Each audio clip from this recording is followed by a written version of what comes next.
Hello students, હું છું બિપિન પટેલ અને આજના વિડિયો લેક્ચરમાં આપનું સ્વાગત છે. આજનો આપણો ટૉપિક છે હાઇઝનબર્ગનો અનિશ્ચિતતાનો સિદ્ધાંત.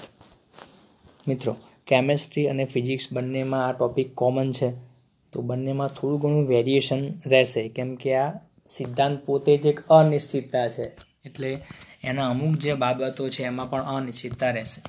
ઓકે, તો પહેલાં અહીંયા જોઈએ આપણે કે આ સિદ્ધાંત આપણને શું કહેવા માગે છે. તો આ એવું કહે છે કે જો કોઈ કણ માધ્યમમાં જ્યારે ગતિ કરતો હોય છે ત્યારે એનું સ્થાન અને એનું વેગમાન બંને આપણે એક સાથે ચોકસાઈથી માપી શકતા નથી. એટલે કે જો સ્થાનને આપણે ચોકસાઈથી માપીશું તો વેગમાન એનું બદલાઈ જશે, મતલબ અચોક્કસ બની જશે, અને જો વેગમાન ચોકસાઈથી માપીશું તો એનું સ્થાન અચોક્કસ બની જશે. મિત્રો, આ ક્વેશ્ચન જે છે એની અંદર આપણે એક એક્ઝામ્પલથી સમજીએ. માની લો કે આપણી પાસે એક લાંબી પાઇપ છે જેની લંબાઈ ધારો કે ડેલ્ટા એક્સ છે અને એને આપણે એક્સ અક્ષ પર મૂકેલી છે પાઇપને. મિત્રો, અહીંયા આ સિદ્ધાંત જે છે આપણે ફક્ત એક પરિમાણ માટે જ વિચારીશું. તો એ આપણી ડેલ્ટા એક્સ એટલે લંબાઈની પાઇપને આપણે એક્સ અક્ષ પર મૂકી છે અને એની અંદર એક ઇલેક્ટ્રોન પૂરેલો છે. ધારો કે ઇલેક્ટ્રોનનું દળ એમ છે, એનો વેગ વી છે, તેનું વેગમાન પી કહેવાશે. તો એક ચોક્કસ વેગમાન સાથે આપણે ઇલેક્ટ્રોને પાઇપની અંદર પૂરેલો છે. હવે તમને એવું કહેવામાં આવે કે એ ઇલેક્ટ્રોનનું સ્થાન નક્કી કરો ક્યાં હશે કોઈ એક ચોક્કસ સમયે. તો તમે વિચારી શકો કે આ રીતે ઇલેક્ટ્રોન સતત ગતિમાં છે તો એને એક જગ્યાએ એક્ઝેક્ટ લોકેટ કરવો અઘરો છે અને પોસિબલ પણ નથી. એવું કહી શકીએ આપણે કે ઇલેક્ટ્રોનનું કોઈ એક ચોક્કસ જગ્યાએ સ્થાન જે છે આપણને મળશે નહીં. પણ જો એક એક્ઝેક્ટ વેલ્યુ તમારે આપવી છે કે ઇલેક્ટ્રોન એ સમયે ક્યાં હશે, તો આપણે શું કહી શકીએ? તો એના માટે એક લોજિક આપણે એપ્લાય કરી શકીએ કે ડેલ્ટા એક્સ જેટલી લાંબી પાઇપની બહાર તો નહીં હોય કેમ કે એની અંદર પૂરેલો છે. તો અહીંયા વિચારી શકાય કે ઇલેક્ટ્રોન જે છે એનું સ્થાન જો તમારે નક્કી કરવું છે તો લગભગ એનું સ્થાન તમને મળશે ડેલ્ટા એક્સ જેટલી લંબાઈમાં. હવે ડેલ્ટા એક્સ લંબાઈ એ એનું એક્ઝેક્ટ સ્થાન તો કહેવાશે નહીં, તો એટલા માટે શું કહીશું કે એના સ્થાનમાં અનિશ્ચિતતા છે, મતલબ એક્ઝેક્ટ સ્થાન નથી એનું આ. બરાબર, પણ એવું કહી શકાય કે એના સ્થાનની જે અચોકસાઈ છે, મતલબ અનિશ્ચિતતા છે, કેટલી છે? તો ડેલ્ટા એક્સ જેટલી છે. તો મિત્રો, આ રીતે સ્થાનની અનિશ્ચિતતા ડેલ્ટા એક્સ છે. હવે માની લો કે તમે કદાચ ઇલેક્ટ્રોનનું સ્થાન નક્કી કરી નાખ્યું, માની લઈએ, તો એ વખતે તમે એવું કહી શકો કે એનું વેગમાન બદલાઈ ગયું હશે કેમ કે આપણે એને જે વેગમાનથી અંદર એન્ટર કરાયો તો પાઇપની અંદર એ વેગમાન એક ફિક્સ હતું. પણ હવે તમે એવું કહો છો કે આ ઇલેક્ટ્રોન જે છે એ આ જગ્યાએ એક્ઝેક્ટ છે, તો પછી એનું વેગમાન બદલાઈ ગયું હશે. આને સાથે બીજું એક એક્ઝામ્પલ જોડી શકાય કે પંખો.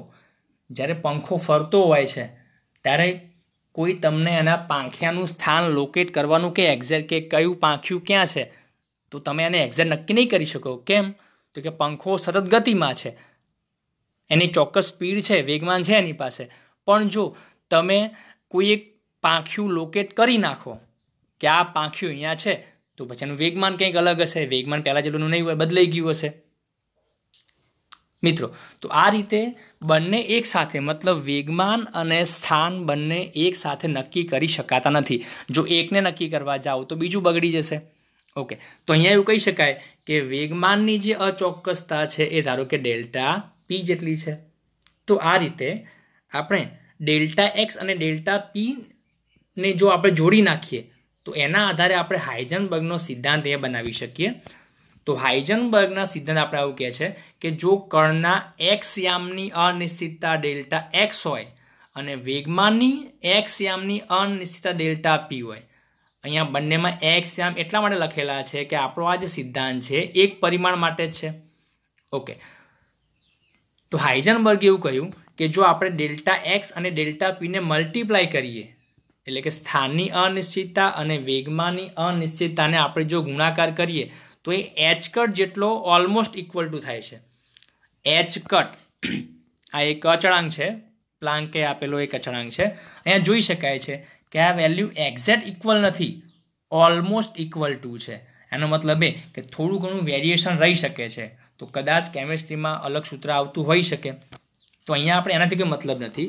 હાલ આપણે જોઈએ કે delta x into delta P almost equal to H cut, અને એચ કટ જે છે એ એચ અપોન 2π જેટલું થાય છે. તો આપણું એક સૂત્ર બનશે delta x into delta p is almost equal to h upon 2π. Okay, હવે ઇક્વેશનમાં અહીંયા આપણે જોઈ શકીએ કે જો આ ડેલ્ટા પીને આપણે છેદમાં લઈ જઈએ તો ડેલ્ટા એક્સનું આપણને ઇક્વેશન મળશે, અને જો ડેલ્ટા એક્સને છેદમાં લઈ જઈએ તો ડેલ્ટા પીનું ઇક્વેશન મળશે. માની લો કે આપણે ડેલ્ટા એક્સને છેદમાં લઈ ગયા અને એનું આપણે સ્થાન નક્કી કર્યું ચોક્કસ.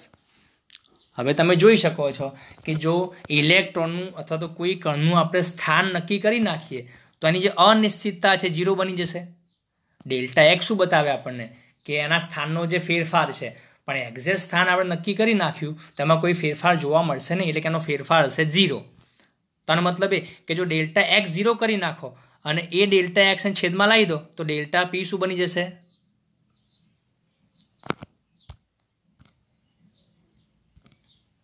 ઇન્ફિનિટી.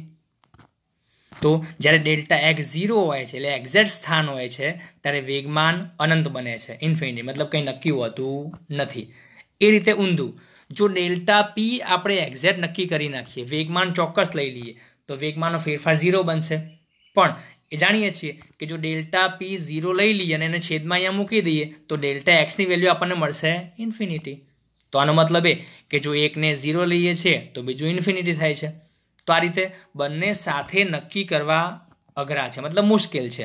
પણ હાઇઝનબર્ગે આપણને એટલી સવલત આપી કે ભલે બંને એક સાથે નક્કી કરી શકાતા નથી, પણ જ્યારે બેનો ગુણાકાર આપણે કરીશું ત્યારે એ લગભગ એચ અપોન 2π થી વધારે કે ઓછો નહીં હોય, મતલબ એક્ઝેક્ટ આના જેટલો ઓલમોસ્ટ હશે.